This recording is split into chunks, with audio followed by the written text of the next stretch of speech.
over the weekend, you know, like over Shabbos, it was set to 71. Okay. It ran the entire day and only got to 74. And usually it gets very cold. I have like one of those temperature guns. Yes. It was only 68 coming out of the register. Okay, what was it coming into the return? 74, whatever the air was in the house. Oh, big difference. Okay, but now it's on because it's cooler outside a little bit and yeah, blah, blah, so blah. the next morning, I shut it off overnight Okay. because it was nice, 68. The next morning I turned it on, it was blowing 58 degrees. And since then it's been fine. Okay. But the weird thing that happened, so I have a Nest thermostat. Yes. I know, not your favorite. No. I replaced this. This is probably about a month and a half old. Okay. There was another Nest thermostat before, and I noticed. You like punishing yourself? I don't know. You know what? There's no C wire here. Okay. So it's like not that many options. I noticed when I was sitting outside, I would hear the compressor kick off for like a second. Okay. And then go right back on. Oh. Okay. So how many times did it do that? It did it a while. Oh yeah. It did it a few times. I would hear it and then I would like try to wait there and see, is it my imagination or did it happen? It would happen like a week later. Okay. So I switched the thermostat. Yes. And since then that stopped happening. Okay. But what I did notice, when I looked at the history of the thermostat, that there were a couple of days, and it was over Saturdays, both times, like on the history, that it ran 24 hours. So like Friday night, it started, and it ran nonstop. And I remember this Saturday, my wife said to me, "It's feeling warm in the house." And like, uh-oh. you know, and then this Saturday, yeah, it ran almost the whole day. And at the end of the day, like I shut it off. Yeah, no, I hear you. All right, so let me, let's turn it on, lower the temperature to a nice low temperature so it stays on. I am going to investigate outside and see what I see. Yeah. And see if you see anything out of the ordinary. I'm guessing, the filter's clean, correct? It was clean, but I put a brand new one. Okay, so the filter's clean, the blower is blowing. So hopefully it's something electrical maybe. Yeah. But if the on off, it could be a pressure switch issue. It could also be a control issue. But yeah. Let me go outside and see. Yes. There's a clear path through here if you want to come through to get to the... Well, I still got to get to my truck and get tools. So. Okay, whatever you fine. want. Yeah, no, it's cool. It's okay. I think they're done in the front with the throwing stuff. Okay. All right. Just lower that temperature down, please. Yeah. Thank you. All right. I am a firm believer in that a homeowner can give you a plethora of information as to what's needed here. Let's see. Here's the outdoor unit. There it is. Train. Bicycles up there. There's no gate here. Let me get my tools and see what's going on. All right, Train XR13, 4 ton, 48,000 BTUs.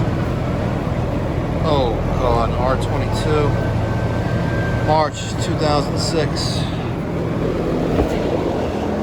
We're discharging some Lucas warm air. Let me get my digital psychrometer out.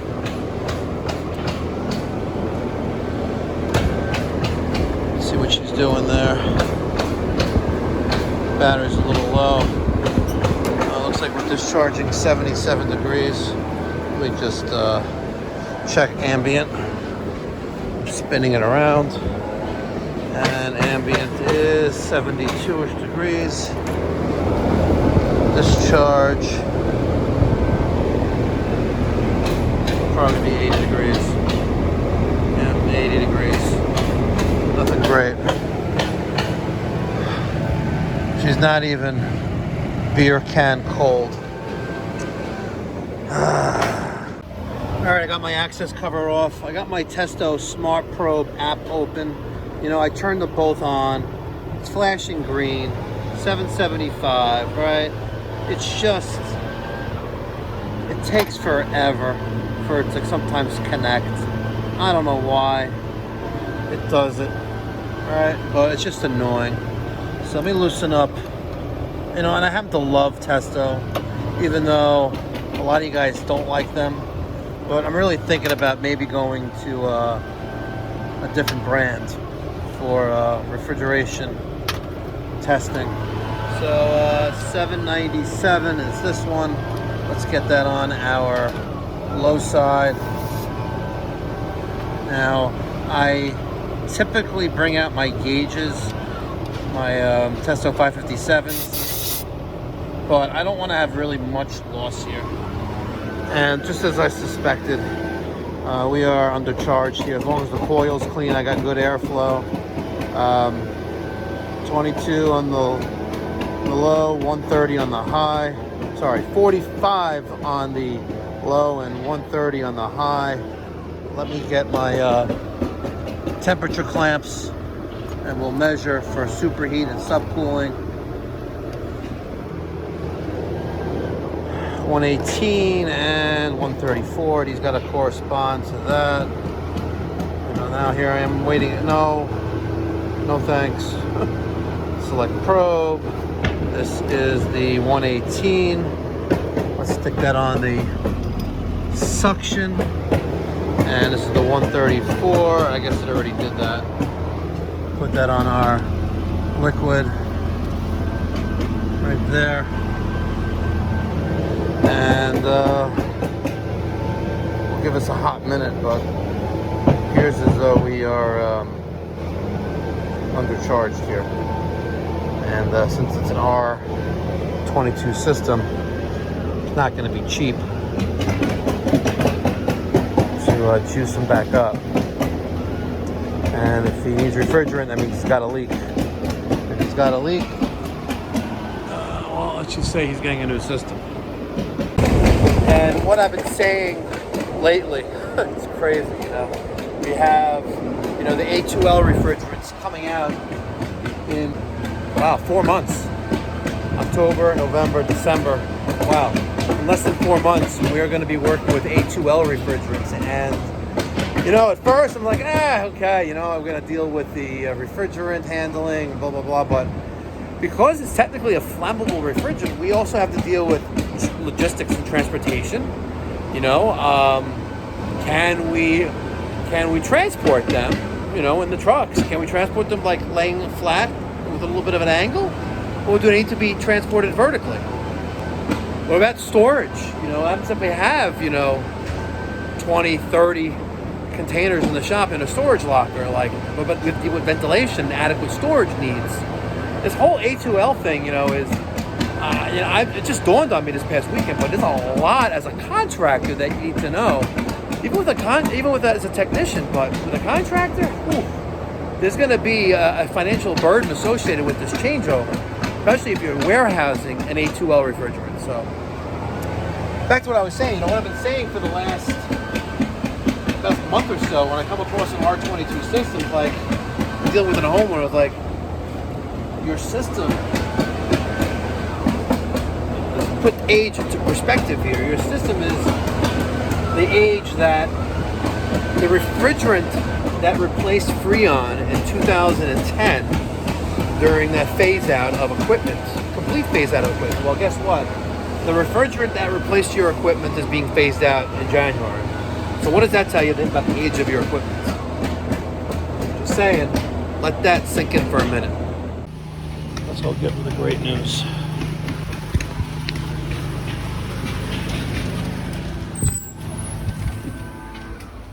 Hello? Yes. Hi. You ready for a diagnosis and assessment? Yes. Your system is low on refrigerant. Oh, okay. Your system uses Freon R22, R22, right. which was phased out, you know, a number of years ago. Yeah.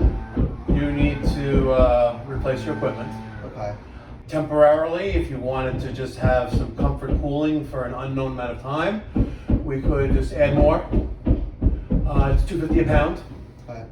I have some, but you don't really need a lot. You know, you're slightly undercharged, but that is indicative of a leak. Yeah. Unless someone took it out, which that doesn't happen usually here. Right. Right. If it was like in the middle of the ghetto and your unit's exposed, I'm surprised your unit would still be there. Right. But it's in a backyard behind, a fence, not even behind the gate, behind the fence. So it's leaking. Right. So, but you're going to need to replace this. Right. And to put things in perspective of how old your system is, the refrigerant Freon that replaced Freon in 2010 is being phased out in January 1st, 2025. Okay. So the refrigerant that replaced Freon is also going away. Really? In less than 4 months from now. Yeah. So you need to, hope, if you wanted me to just add, I hope you just need about a pound or two, but those are the rates plus labor. Yeah. But you're going to need to, next year or when this thing fails to work, right. or when it leaks out again, you're going to be in the same position you are now. Okay. So, and that's going to involve replacing the unit in the attic, right. Possibly with some ductwork modifications or all the ductwork, depending on the condition and the intent, how intact the ductwork is. You don't want to put in I wouldn't say a Ferrari engine, but you want to put in a brand new engine in a, 30, 40-year-old car that's falling apart. You want to fix everything if you can. Right. But the indoor unit, the outdoor unit, the copper lines that connect the two together, and some ductwork, and there are options, good, better, best, but it's a 4-ton system, but it all depends on the condition of the ductwork. Right. So, and that will, greatly change the price of a replacement quote. Got it. Thoughts, questions, feedback? No, I mean, the unit is 2007. Or 6, I think. Or it was installed in 07. Okay, yeah. Before I lived here. So, understood. This is the first time it has a leak.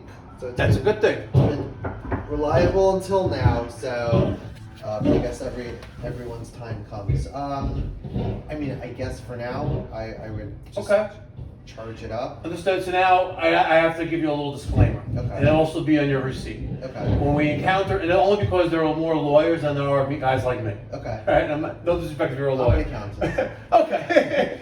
And this is just good industry professionalism as well. Yeah. You have a refrigerant leak, there's 5 things you can do. Okay. Number 1, you do nothing. If we do nothing, on the cooler days, it will kind of work. Right. It's not really working though, but it's just gonna have an increased consumption of electricity, increased wear and tear on the equipment that's already, old as can be. Number 2, we can add the refrigerant, basically give yourself a blood transfusion without, getting patched up. Okay. There's no warranty or guarantee on how long this is going to last. Right.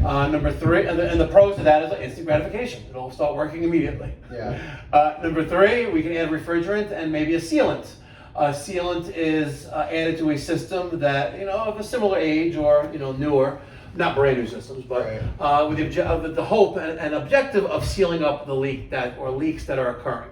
No warranty or guarantee, but it is what it is. Right. Instant gratification again, but no warranty or guarantee because it may not work. It may cause more damage than good. A sealant might cause damage? It might. Just like you might get hit by a meteor looking at your house. Okay, got it. No, not the same odds. Low probability. Like winning the lottery. You win the lottery, winning a scratch off. Yeah.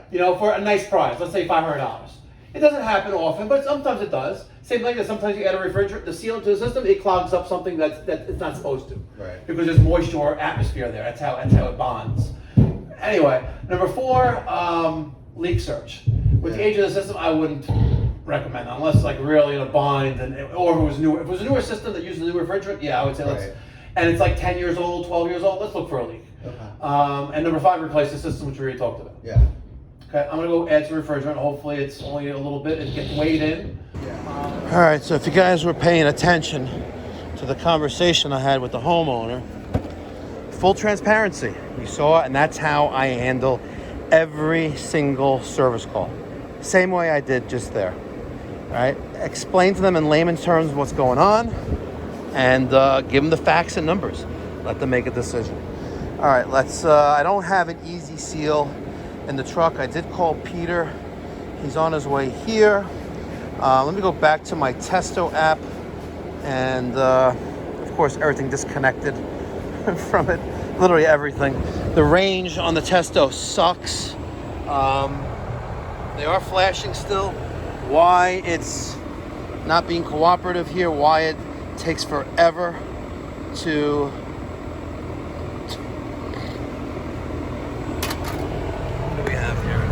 doesn't really matter. I gotta take them off anyway because I'm adding refrigerant. Testo. You know what? Let me get your thoughts and feedback down in the comment section down below. You see what I'm working with. Compact. What should I get, guys, for hose-free refrigeration monitoring, I guess, right? What should I use?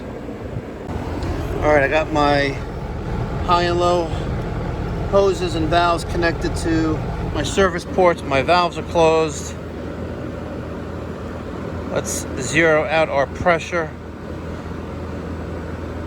Come on, Testo. There you go. All right, let's open up our 2 valves. Let's purge out the air.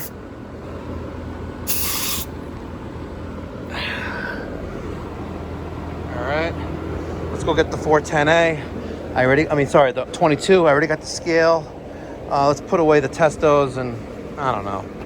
I'm just fed up with them. It's just sickening. You know what?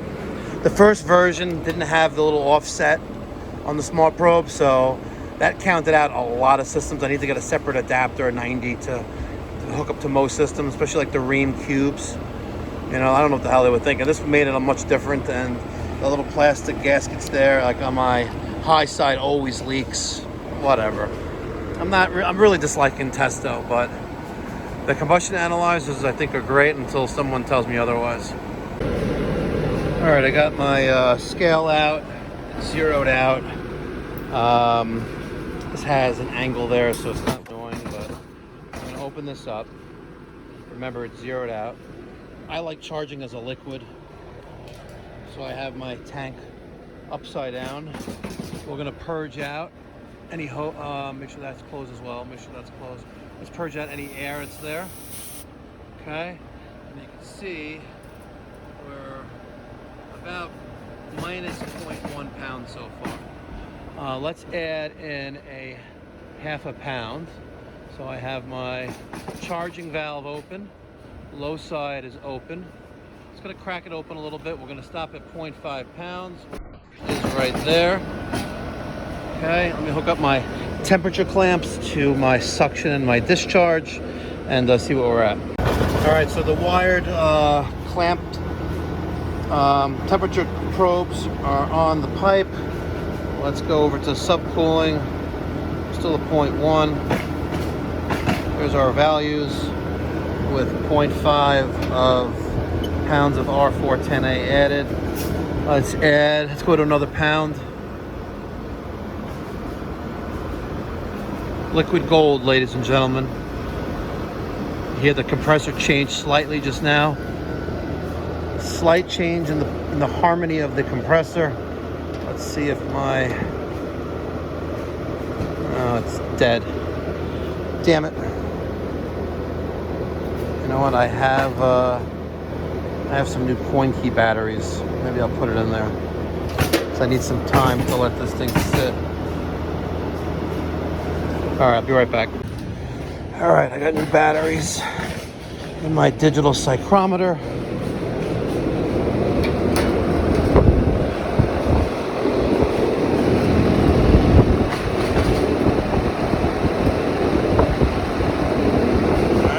Warmer there on that discharge temperature, so put that right near me over there. 82.5 degrees. Let's check on what our subcooling is. Still low, 1.2 with 1 pound. Let's add another pound. Sorry, another ½ pound. That would bring us to 0.5.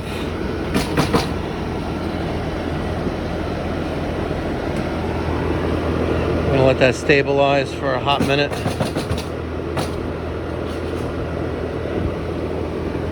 A hot minute, more like 5 minutes or so. And 2.4 on the subcooling.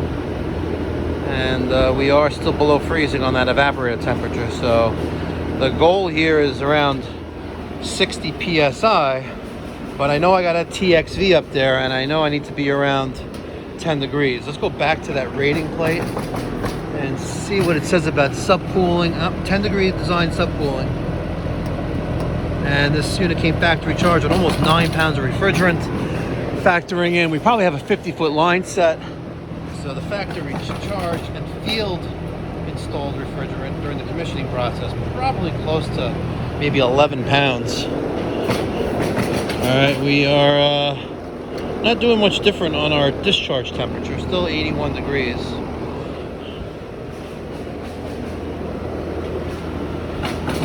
.28-degree evaporator coil, 77-degree condensing coil, subcooling 1.5. Let's go at another pound. Sorry, another half pound. It's the second time I misspoke like that. Okay. Now we're at 2 pounds. Hear that compressor? Another change in the compressor tone. The harmony of the sound coming from that compressor is definitely better now. More of a, you know, that gruttle sound. You know what I mean? So 84.5. Look at that, with a nice big jump of discharge temperature at the top of our condensing unit. Looking at the temperatures, almost 2 degrees of subcooling. We're making it there, but unfortunately, we're going to go through a lot of refrigerant here. We're probably going to be around 3 to 4 pounds. 3.9 pounds. I stopped just hair of 0.1 to accommodate for the refrigerant that's liquid refrigerant that's in the hose. Let's look at our numbers.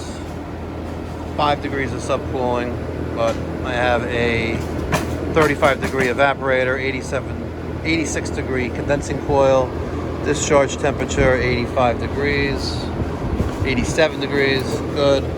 Let's add the sealant. I'm going to close this valve, I'm going to close that valve. I'm going to take off our low pressure hose and line. I'm going to connect to there, nice and tight. Put this on there. I'm going to close this valve. Open. Make sure that's open. Make sure that's open. And we're taking the high pressure refrigerant that's in this line, the pressure that's in this line, that's closed. Everything's balanced up. This valve is closed. Watch what happens. Right, and you're going to watch all of that UV dye and the sealant get injected into the system. That's closed. Let's give it a little bit more of a push by opening up our hard pressure and watch what happens. And there it goes. Close that back off, let the pressures equalize. That'll slowly make its way down. And now we've injected the sealant and the dye into the suction port. All right, ladies and gentlemen, I hope you enjoyed today's video. Central air conditioning, an old R22 system. Not cooling properly. Couple things I want to highlight during this service call, and number one, make sure you look both ways before crossing the street, right?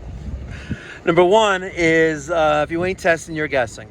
I tested immediately when I started the service call. Number two, very, very important when you're adding or need to have a conversation about low refrigerant in a refrigerant circuit. Very important. There are 5 things that need to be discussed. And number one, the options. That is 5 options when you have a refrigerant leak in a refrigerant circuit. Option number one, do nothing. If you do nothing, well, the system's still gonna run the way it was running before the technician arrived. You'll have increased energy consumption because you're running a system that's not doing anything. You'll have increased wear and tear on like compressor and other components in the refrigeration cycle. You risk, further contamination, sucking in possibly atmosphere into the system. If it drops to a negative state on one side.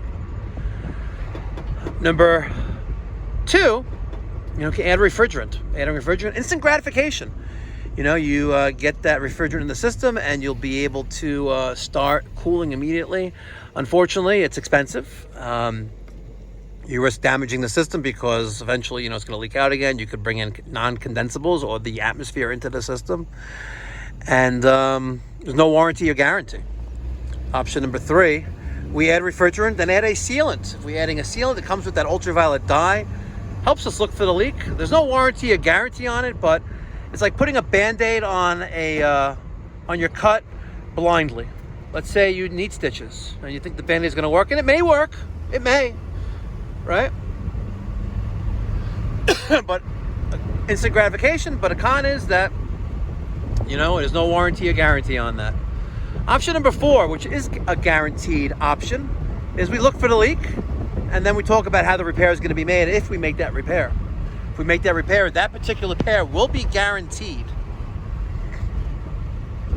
And option number 5, age of system justifies replacement, or tentative repair that cost justifies having a conversation on system replacement. And then, of course, you will get a brand new warranty and guarantee with the installation of a brand new system, which is what I told the gentleman here at the beginning of this service call after I had the diagnosis completed. I hope you enjoyed this video. If you did, I would really appreciate if you hit that thumbs up button. Let me get your thoughts and feedback down in the comment section down below. And as always, thank you so much for watching. I really appreciate it. Make sure you hit that subscribe button if you've never subscribed to this channel yet. There's no cost or obligation, and it really helps the channel grow. Thanks a lot, guys. I'll catch you in the next one. Be well, God bless, stay safe. And remember, if you're in the Long Island, New York City metropolitan area, excuse me, and you're looking for an HVAC contractor who's not going to bamboozle you and tell you like it is, you need to give me a call. 516-348-6300. We often provide same-day service and repair. And if you're in the Central Florida or Orlando region, give me a call at 407-375-1100. Catch you on the next one. Be well, God bless, stay safe.